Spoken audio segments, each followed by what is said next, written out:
Adventure in Pipeman on W4CY Radio.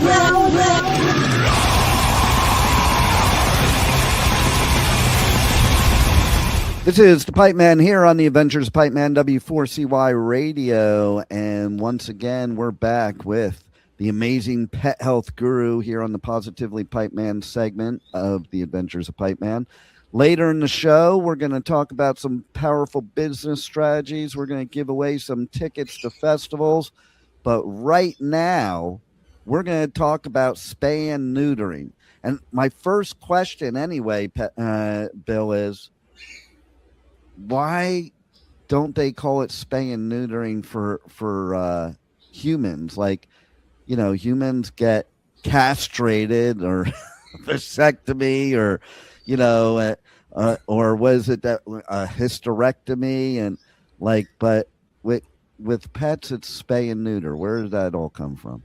The only one thing I can say about that is they just didn't want to make it sound harsh. You know, it's like, we want it to be the compassionate thing to do to these poor animals, you know, removing body parts. And it's like, you know, let's make it just sound a little bit softer and easier than, you know, oh, we just ripped out your uterus or, you know, it's, you know, there's so many items like that that are different, even diseases and that they call them different things with the animals. They rename the drugs, you know, so that you can't put two and two together.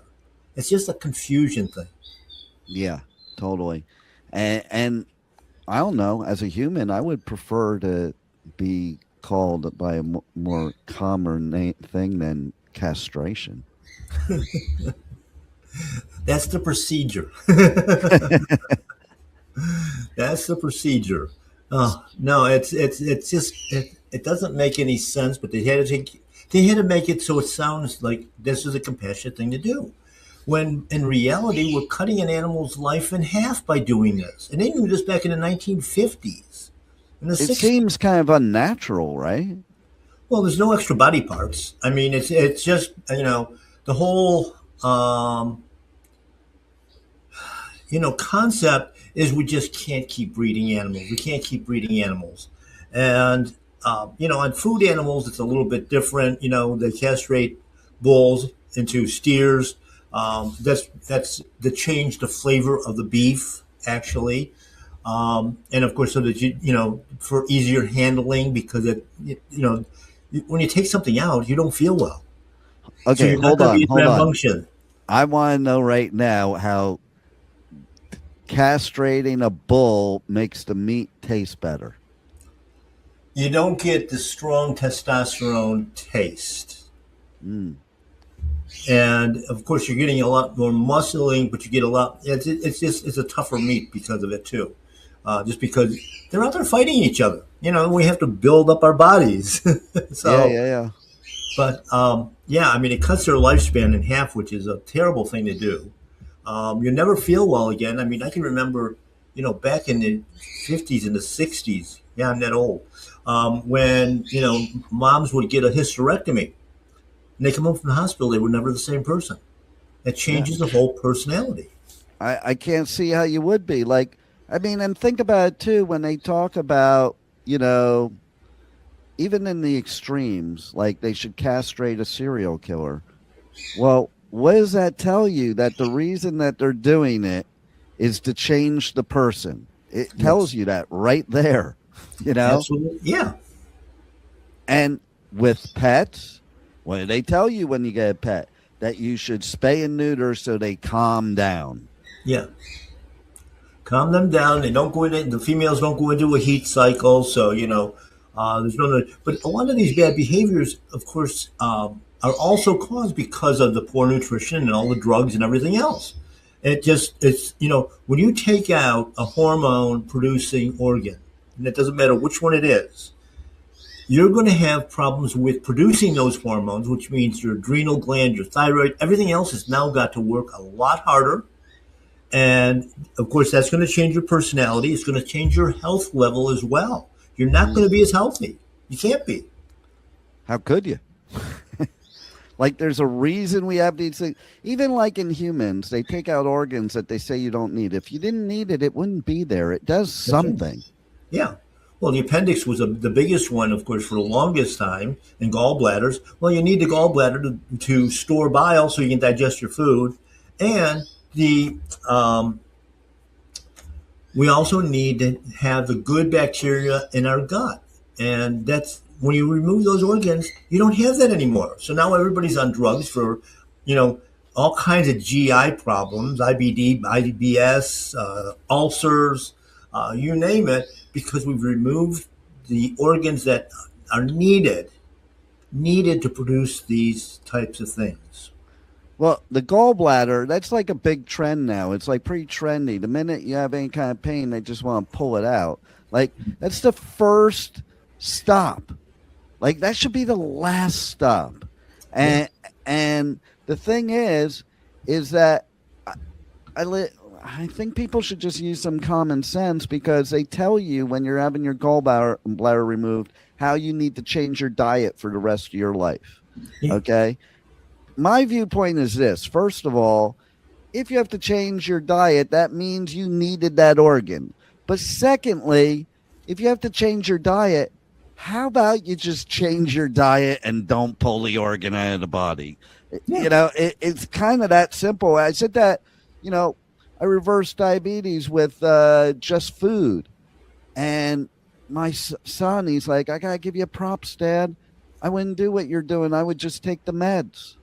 And I'm like, but you don't get it. See, you're just like everybody else.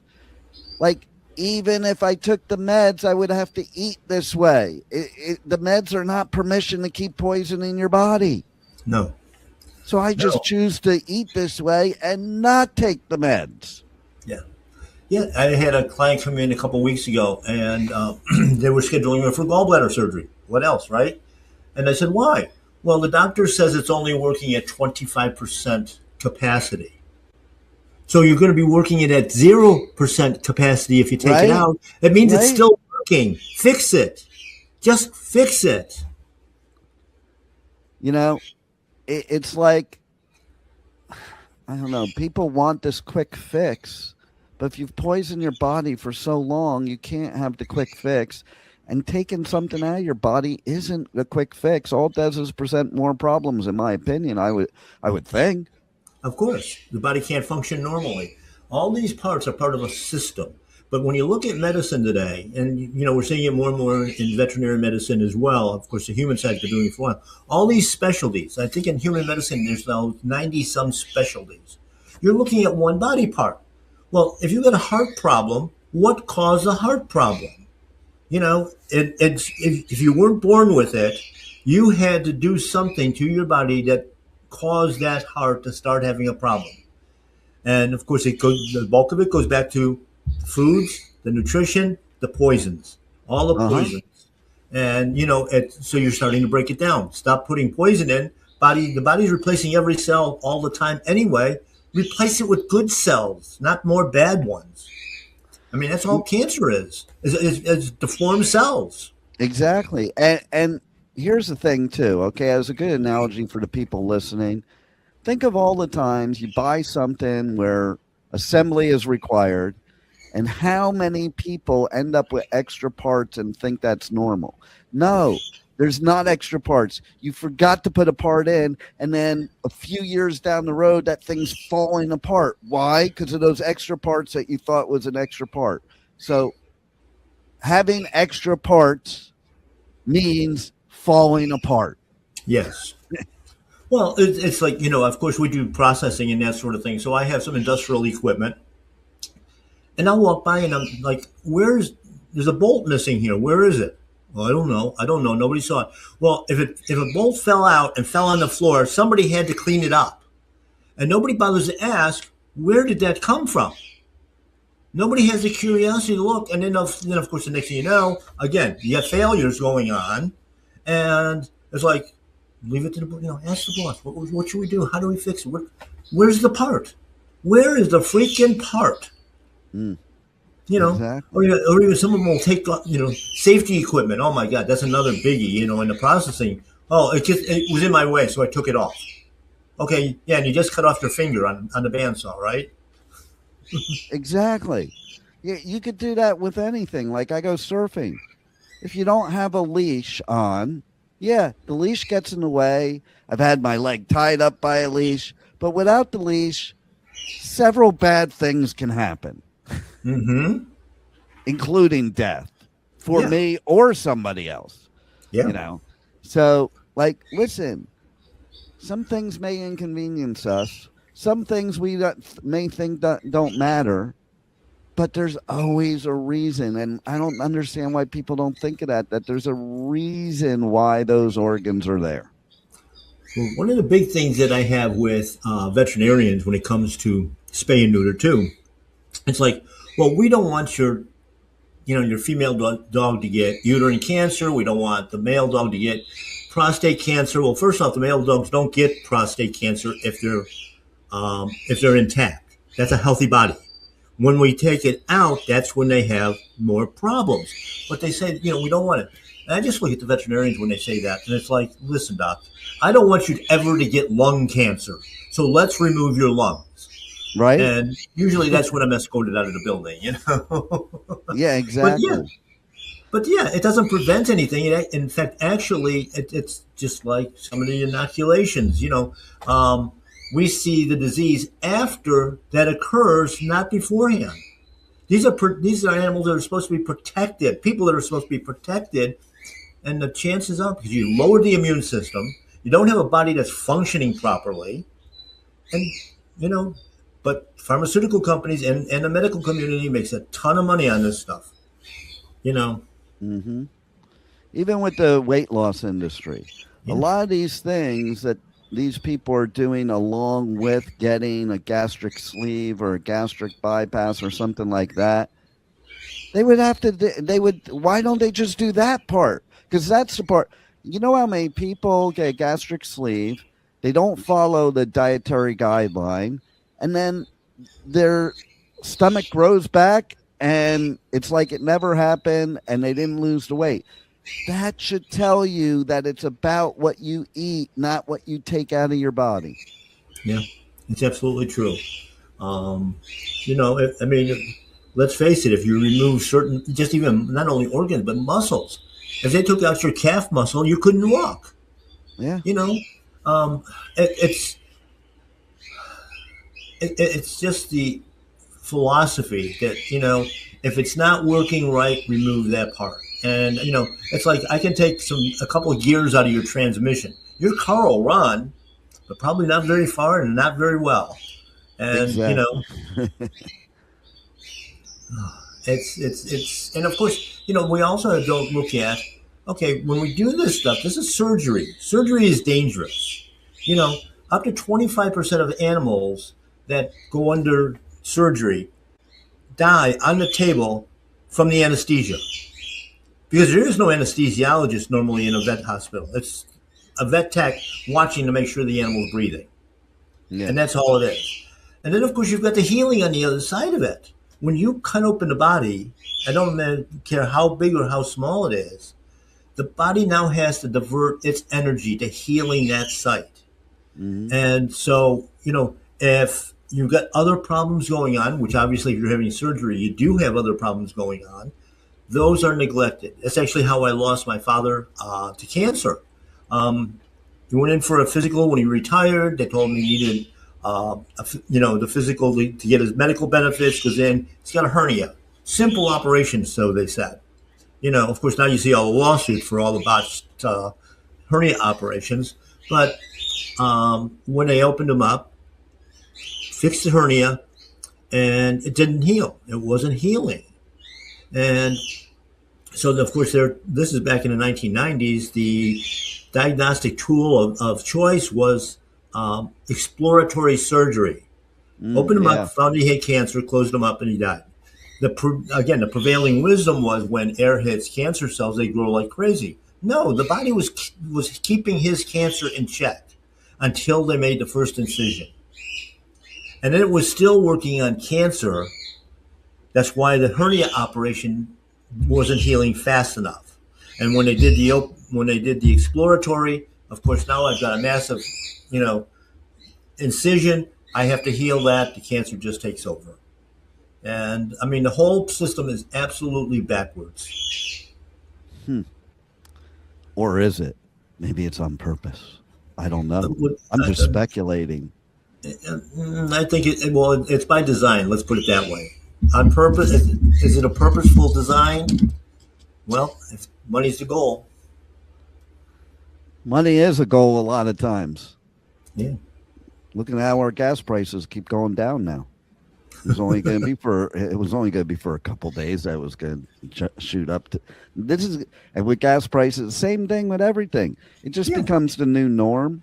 Okay, this will be the new norm for gas prices. People will complain about it, and a few years from now, they'll be like, "Oh, I wish it was at $4 again." You know, and so like I think the same with pets. It's like I don't know It's really, really expensive to have a pet, and it shouldn't be. No, it shouldn't. It never used to be.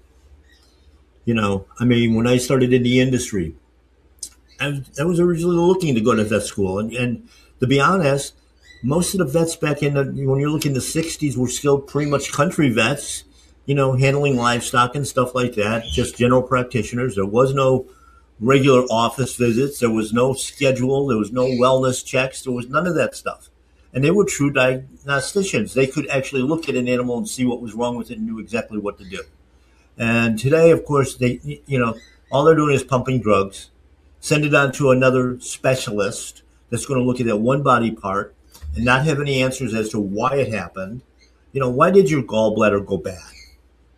Why did your appendix burst? Appendicitis. It's an inflammation. What's inflaming it? Oh, what a concept. Yeah. You mean you actually want to know what caused it to happen? Well, do you think you might be able to prevent it if you knew what caused it? And like with this whole spay and neutering thing, how come people give so much hate to other people that don't spay and neuter? Because they've been programmed to think that you're a bad pet parent. You don't care enough about your animal to do it. That's a big part of that right there. Is that caring? Who is spay and neutering out in the wild though? Nothing. Do they have like a Dr. Zayas or something that does it? Well, I guess they have that done in the same places where they buy their vitamins and supplements and, their prefabricated meals and everything. It's like, no, nature is perfect.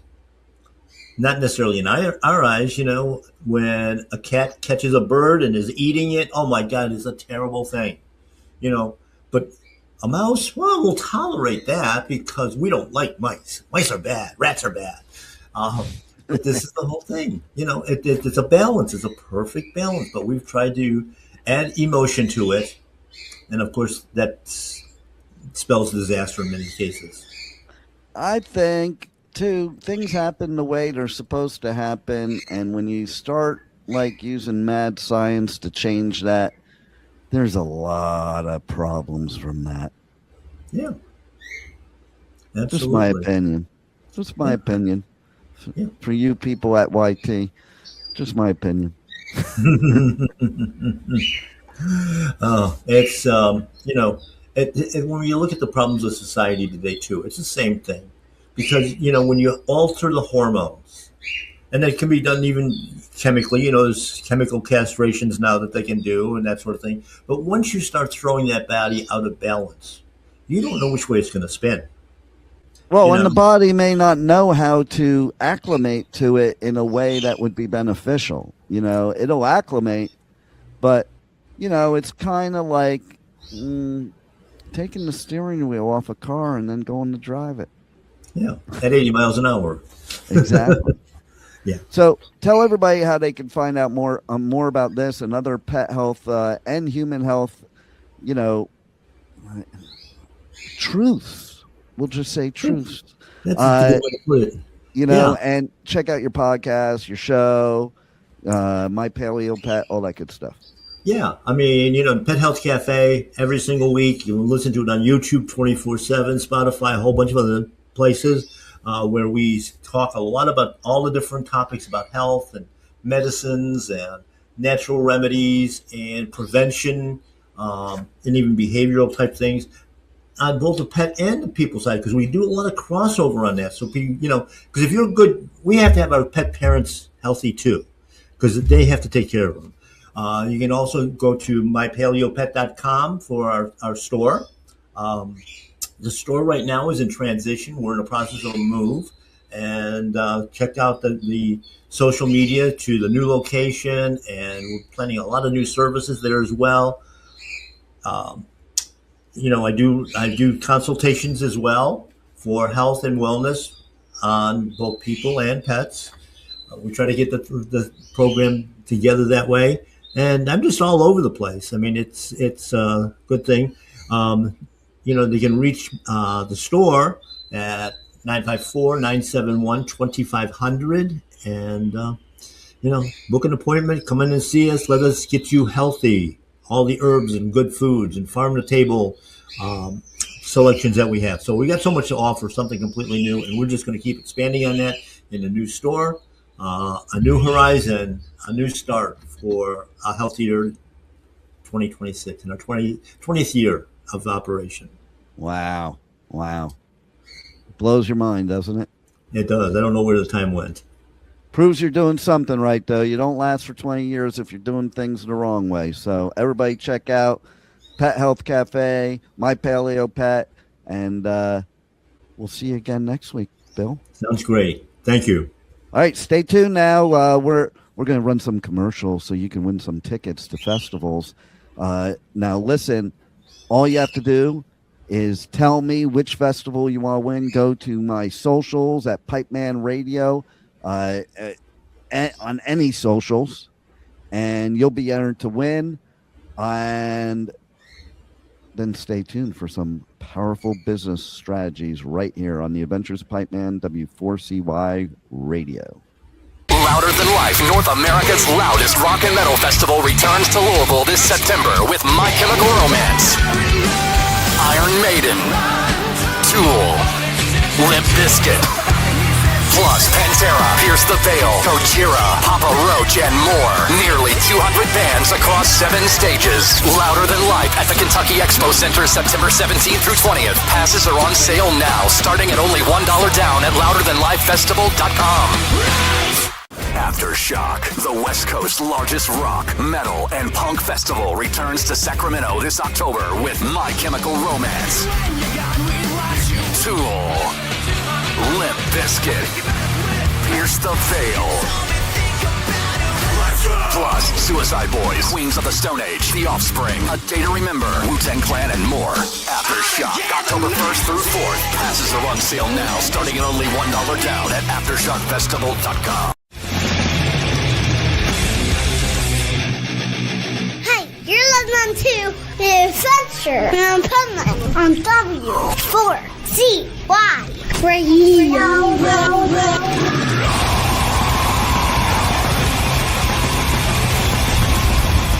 This is the Pipeman here on the Adventures of Pipeman W4CY Radio with our Positively Pipeman segment. And this is where we talk about some powerful business strategies from Michael Barbarita, our resident expert. And this week, we're going to talk about preparing for exit. That is a very important subject for anybody that's a business owner, because you should always have an exit strategy. And Michael, why don't you tell them why and how to do it? That's right. Well, because someday you will be separated from your business. The question is, will it be a great day? And so a lot of baby boomers right now, which is a large part of the population, are selling their business. So from a demographic standpoint, a lot of people are looking for the exit, and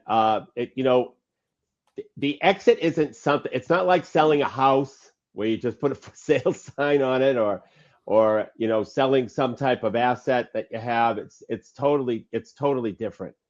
It involves, and in my description, I talk about how you need to prepare at least 2 years. It's probably closer to 3 would probably be the optimum amount of time if you're thinking about selling.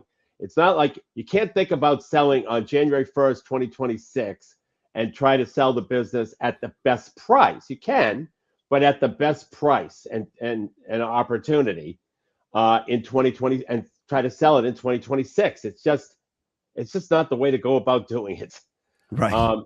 Right. So some of the things that you have to do is, first of all, you have to keep the company focused on growth, because you do want to, if you're going to be selling in the next couple of years, you do want to maximize your profit, because that's why people buy a business. They buy a business for two things. Number one, so the business they'll pay more money for a business that is a business and not a job.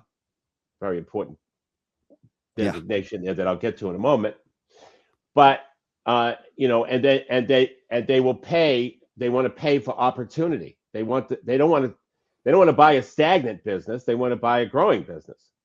So you have to constantly keep the eye on growth.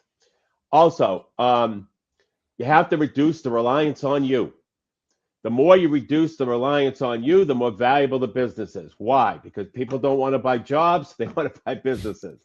And so, if the buyer foresees that they have to do a lot of work, that they have to work 80 hours a week like you do, that's a problem. Yeah, because they're buying a job. That doesn't work. So some people would do that, but you get a low nickel, you get a low price when that happens. It's just that the EBITDA multiple goes down. Mm-hmm. You got to make sure your accounting records are in shape, because if a buyer goes in there and your accounting records are a mess, they're just going to walk away, and they're not even going to give you remotely give you an opportunity to make an offer. Why would they? Right. Right. It's got to be in line. The other thing is if you're a seller, you have to understand your tax ramifications of the sale, because that one can blow you right out of the water depending upon the structure.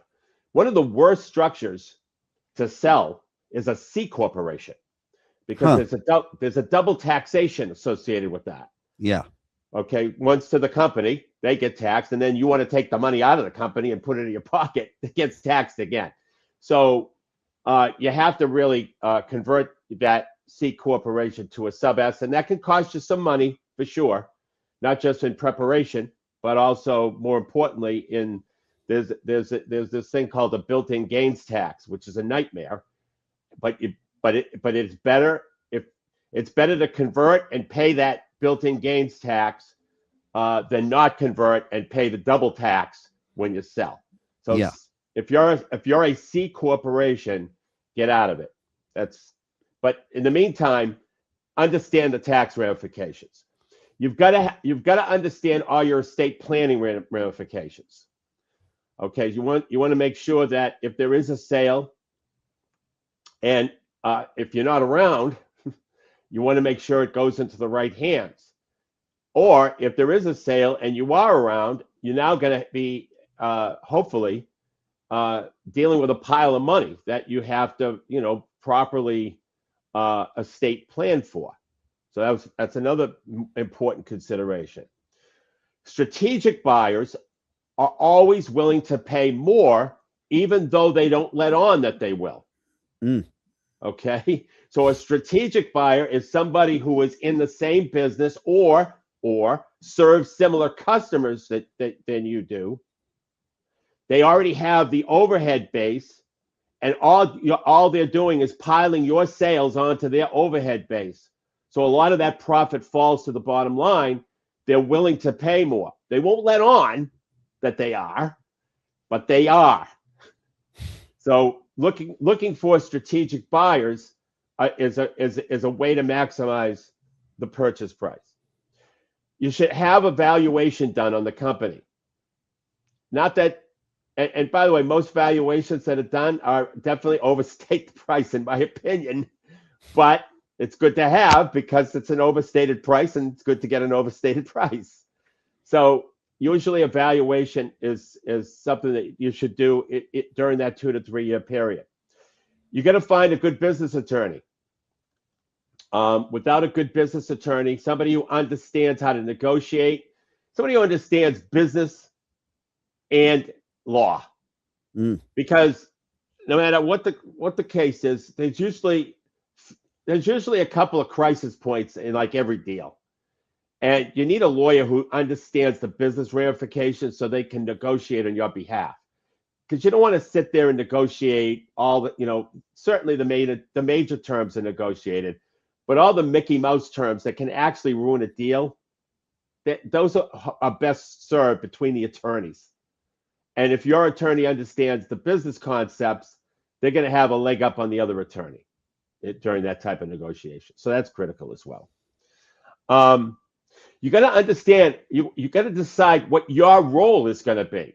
Some sellers stay with the company in this capacity that they were in when they were the owner. So that's the other component.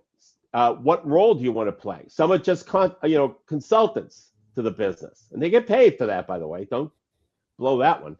If you're a consultant to the business,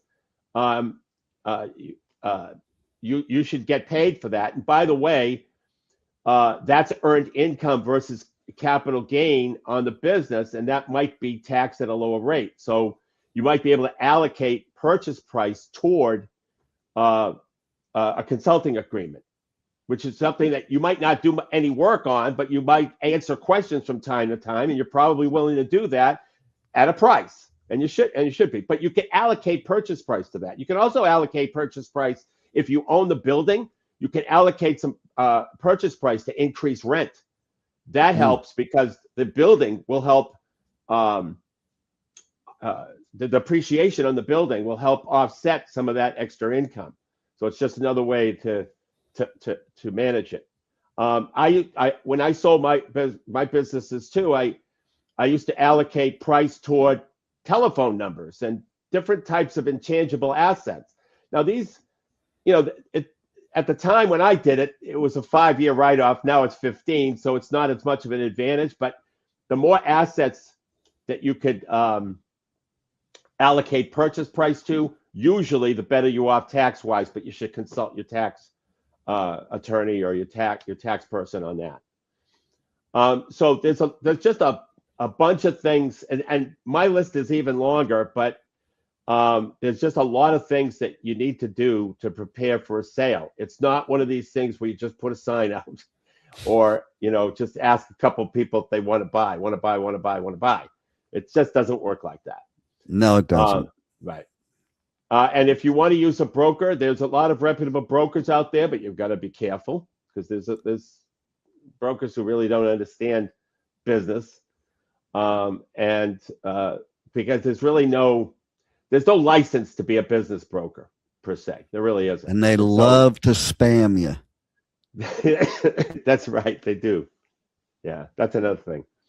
But those are the main points in terms of if you're going to be selling a business, you got to prepare for it. And, like I said, there's a lot more points you have to think about as well. But those are the critical ones that I think if you understand those types of things and plan ahead for those types of things, you're going to be in good shape.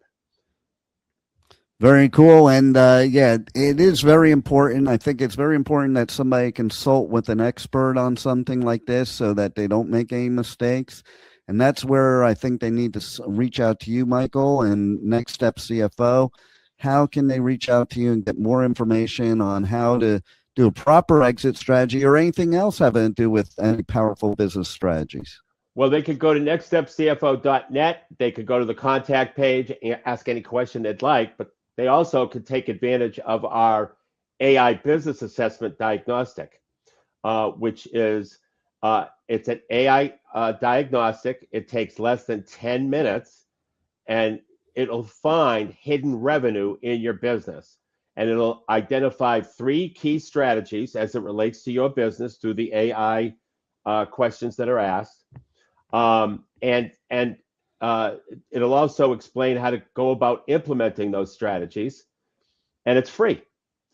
And the beautiful thing about the AI assessment, everybody says, oh, AI. Well, the beautiful thing about it is there's no no advisor with you or anything like that. And there's no judgment. You could be right, honest engine with it, and the results will reflect your honest answers, and you'll find hidden revenue in your business. So it's a great opportunity. It's the orange button on the right. It says find hidden revenue in less than 10 minutes, and that's the diagnostic. Nice. Well, thanks once again for your words of wisdom, Michael, and we'll look forward to talking with you next week about cash management. Excellent. Thank you. That's an important one, too. There you go. Thank you for listening to the Adventures of Pipeman on W4CY Radio.